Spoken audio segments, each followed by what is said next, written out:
So this is AQ for I Am Sure Sports, and we're here in Eugene, Oregon. The men's first round heat is taking place. We just had Akeem Blake qualify in second place. Coming up should be Johan Blake and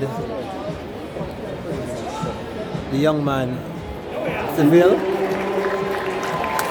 Already we have Tracy that qualified in the 1500, but the defending champion in the long jump has fouled all three of his jumps, and it doesn't look like he will make it to the next round as a result of the injury that he received at the national trials. So far in the day we have had mixed relays, and they qualified for the final, and we're looking forward to that later on this evening.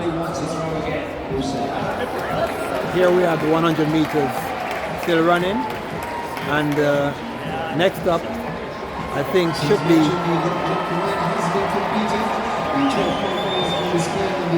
Blake or Oblique Seville. Management, over to you.